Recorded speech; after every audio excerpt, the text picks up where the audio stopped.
நம்ம கிச்சனில் இன்றைக்கி ஒரு சூப்பரான ரொம்ப ருசியாக இருக்கக்கூடிய ஒரு குழம்பு பண்ண போகிறோம். இந்த குழம்பு வந்து சாப்பிட்டோம்னா எவ்வளோ சாப்பிட்றோம் அப்படின்னு சொல்லி ஒரு கணக்கே இல்லாமல் சாப்பிடுவோம். அந்தளவுக்கு ரொம்ப ருசியாக இருக்கக்கூடிய ஒரு குழம்பு. வாங்க அந்த குழம்பு எப்படி பண்ணலாம் அப்படிங்கிறத பார்க்கலாம். ஒரு 1/4 மூடி தேங்காவை துருவி எடுத்திருக்கேன். தேங்காயை வறுத்துடலாம். நல்லா கலர் மாறி வர மாதிரி வறுக்கணும். தேங்காயில் இருக்க ஈரப்பதம் மாறினதுக்கப்புறம் நம்ம மல்லி மிளகாயெல்லாம் சேர்த்துடலாம். தேங்காய் நல்லா அந்த ஈரம் போக நல்லா வறுத்து கலர் மாற ஆரம்பிக்குது. இப்போ இதில் நம்ம மல்லி சேர்த்துடலாம். 1 2 3 4 இந்த ஸ்பூனில் 4 ஸ்பூன் மல்லி சேர்த்து. வரமிளகாய் 6, காரத்தை பொறுத்து மிளகாய் சேர்த்துக்கோங்க. இப்போ இதையும் சேர்த்து நல்லா வறுத்துடலாம். நல்லா கலர் மாறிடுச்சு பாருங்கள். இந்த அளவுக்கு நம்ம வறுத்துக்கிட்டால் போதும். இதை மாற்றி வச்சுட்டு ஆறுனதுமே அரைச்சிக்கலாம். குழம்பு தாளிக்கிறதுக்கு எண்ணெய் ஊற்றிக்கலாம். எண்ணெய் காஞ்சிருச்சு. அதில் கொஞ்சம் வெந்தயம், கொஞ்சம் கடுகு.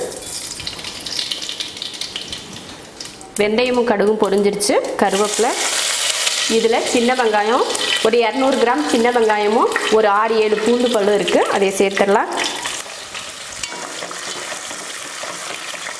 வெங்காயம் வதங்கிறதுக்கு கொஞ்சம் உப்பு சேர்த்துக்கோங்க.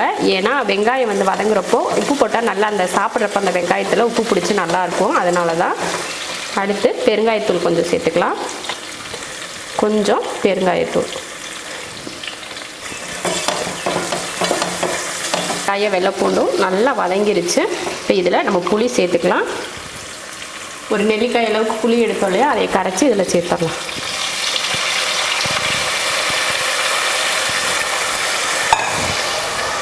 தேங்காய் மிளகாய் மல்லி வறுத்தோம் இல்லையா, அதை அரைச்சாச்சு. அதையும் இதில் சேர்த்துடலாம். கொஞ்சம் மஞ்சத்தூள், உப்பு தேவையான அளவுக்கு. முதல்ல கொஞ்சம் உப்பு போட்டிருக்கோம். இப்போ கொஞ்சம் உப்பு பார்த்துட்டு சேர்த்துக்கோங்க. குழம்புல நீங்கள் தக்காளி சேர்க்கலை மறந்துட்டீங்களா அப்படின்னு சொல்லிட்டு கேட்பீங்க. இந்த குழம்புக்கு தக்காளி சேர்க்க தேவையில்லை. உள்ளி தீயல் பண்ணுறதுல வந்து தக்காளி சேர்த்துக்க மாட்டாங்க. அதனால தான் நானும் தக்காளி சேர்த்துக்கல. அதனால தக்காளி இல்லாமல் தான் இந்த குழம்பு நம்ம பண்ணுவோம். அவ்வளோதான். இதுக்கு மேலே தண்ணியெல்லாம் வேணாம். அதிகமாக தண்ணி இருந்தால் அந்த குழம்பு நல்லா இருக்காது. கெட்டியாக தான் இருக்கணும். இந்த அளவுக்கு போதும். இப்போ மூடி வச்சிடலாம். ஒரு 3-4 நிமிஷத்துக்கு வேகட்டும். அதுக்கப்புறமா எடுத்துக்கலாம். குழம்பு பாருங்கள், அவ்வளோ சூப்பராக அப்படியே சூப்பராக எண்ணெய் தெளிஞ்சு வருது பாருங்கள். அவ்வளோதான். உள்ளி தீயல் ரெடி ஆயிடுச்சு.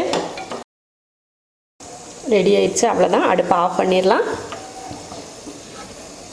குழம்பு பார்த்திங்கன்னா பார்க்குறதுக்கு அருமையாக இருக்குது. நல்லா புளிப்பாக காரமாக சூப்பராக இருக்குது. இது போல் உள்ளி தீயல் நீங்களும் செஞ்சு பாருங்கள். ரொம்ப நல்லாயிருக்கும். இது சாப்பாட்டுக்கும் நல்லாயிருக்கும். அதே போல் இட்லி தோசைக்கும் ரொம்ப நல்லாயிருக்கும். இது போல் எப்படி இருக்குன்னு செஞ்சு பார்த்துட்டு பிடிச்சிருந்தா லைக் பண்ணிவிட்டு ஷேர் பண்ணிவிட்டு கமெண்ட் பண்ணுங்கள்.